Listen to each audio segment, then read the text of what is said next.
আমাদের সঙ্গে থেকে আমাদেরকে নেতৃত্ব দিয়ে আমাদের লক্ষ্যে পৌঁছে দিয়েছেন আমাদের সেই তরুণ নেতা, যার উপর ভরসা করে আছে বাংলাদেশের 18 কোটি মানুষ চেয়ে আছে, আমাদের ভারপ্রাপ্ত চেয়ারম্যান জনাব তারেক রহমান। মঞ্চে উপবিষ্ট আছেন ছাত্র আন্দোলনের সোনালী অতীত, যাদেরকে তারা সবাই বলে, অর্থাৎ যারা সফলভাবে অভ্যুত্থান করেছে বিভিন্ন সময়ে, সেই সমস্ত সৈনিকেরা। আজকে এই সমাবেশ উপস্থিত লক্ষ ছাত্র ভাই ও বোনেরা, আসসালামু আলাইকুম। নতুন একটা সূর্য উঠেছে। এই সূর্য আলোকিত করবে আমাদের সকলকে। এই সূর্য একটা নতুন দিগন্তের সূচনা করেছে, নতুন স্বপ্ন দেখাতে শুরু করেছে। প্রিয় ছাত্র ভাই বোনেরা, আমাদের সামনে একটা নতুন সুযোগ উপস্থিত হয়েছে। আমাদের এই বাংলাদেশকে আবার নতুন করে তৈরি করা। আমাদের ছাত্র ভাইরা তারা অনেক রক্ত দিয়েছে, অনেক নির্যাতন সহ্য করেছে, বারবার কারাগারে গেছে। আমার মনে হয় এমন একজন ছাত্র ভাই নেই যে যারা কারাগারে যায়নি, নির্যাতন সহ্য করে। থেকে তেঁতুলিয়া পর্যন্ত সমস্ত এলাকার ছাত্র ভাইরা এটা একটা অত্যন্ত আনন্দের দিন। আমরা একই সঙ্গে আমাদের কষ্টের দিন, কারণ 1 বছর আগে এই দিনটিতে, এই সময়টাতে আমরা আমাদের ভাইকে হারিয়েছিলাম। আমি গত পরশু, তার আগের দিন আমি মনে নেই, আশুলিয়াতে গিয়েছিলাম। সেখানে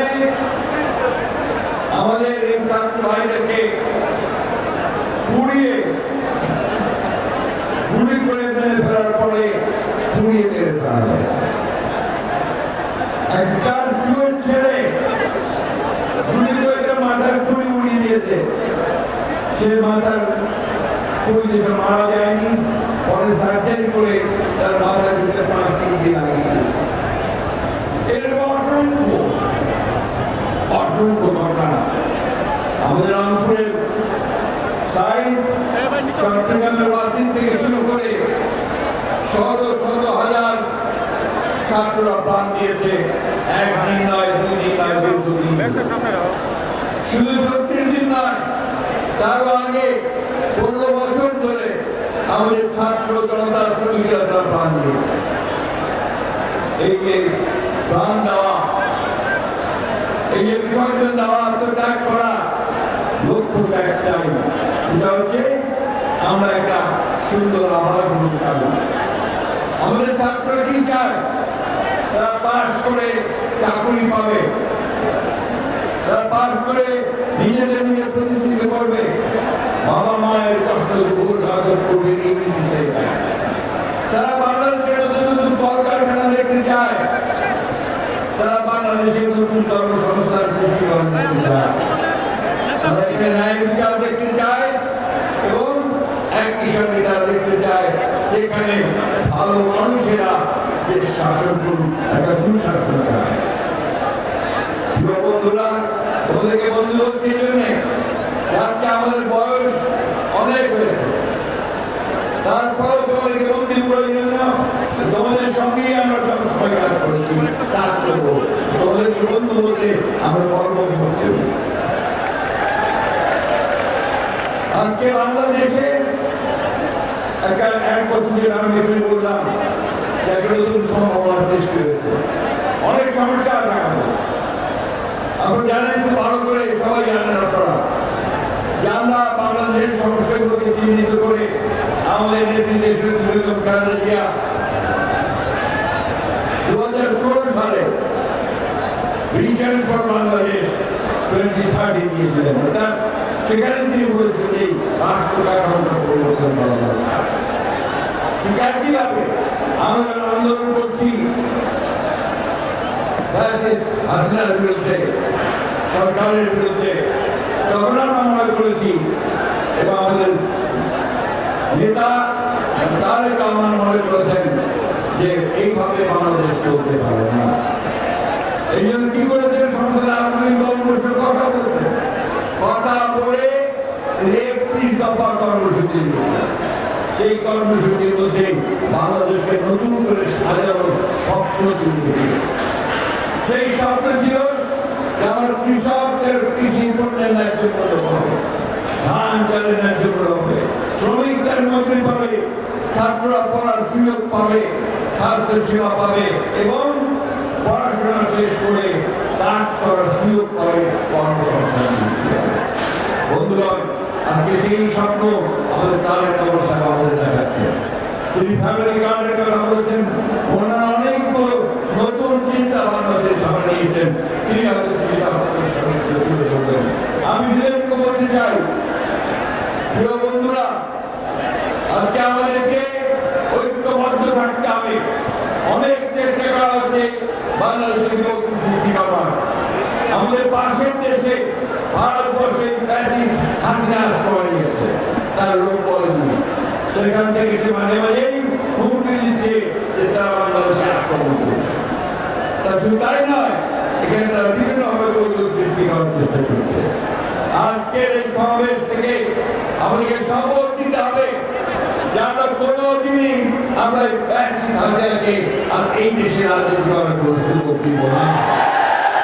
শপথ দিতে হবে যে আমরা কারোর কাছে কোনো মাথা নত করবো না। আমরা আমাদের দেশকে আমরা নিজেরাই স্বয়ং সম্পূর্ণ করে তুলব।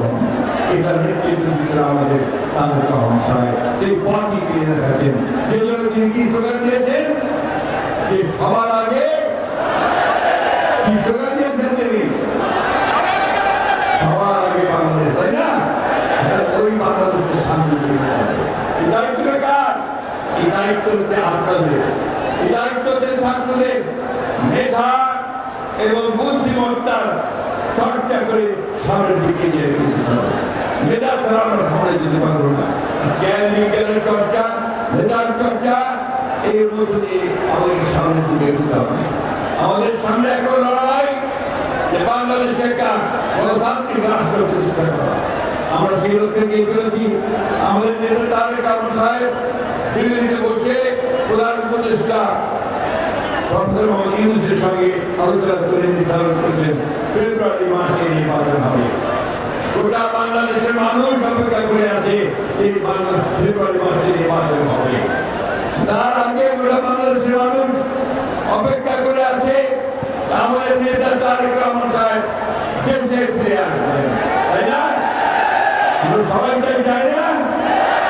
তিনি আসবেন, আমাদের নেতৃত্ব দিবেন, আমাদের পথ দেখাবেন। বন্ধুরা, আসুন আজকে আমরা এই শপথ গ্রহণ করি যে আমরা সবাই ঐক্যবদ্ধ হয়ে আমরা তারেক রহমান সাহেবের নেতৃত্বে আমরা এই দেশকে সত্যিকার অর্থে শহীদ প্রেসিডেন্ট আমাদের যে স্বপ্ন ছিল, দেশের নিজের যে স্বপ্ন, সেই স্বপ্নগুলোকে আমরা বাস্তবায়ন করি। একটা সত্যিকার অর্থে একটা সুখী, সুন্দর, সমৃদ্ধ বাংলাদেশ, গণতান্ত্রিক বাংলাদেশ নির্মাণ করি। কথা বলে আপনাদের সবাই আবারও ধন্যবাদ জানিয়ে বক্তব্য শেষ করছি। আসসালামু আলাইকুম, খুদা হাফেজ। বাংলাদেশ জিন্দাবাদ, বাংলাদেশ জাতীয়তাবাদী ছাত্র দল জিন্দাবাদ, শহীদ জামানত দেশের জিন্দাবাদ, তারেক রহমান জিন্দাবাদ, শহীদ স্মৃতি অমর হোক।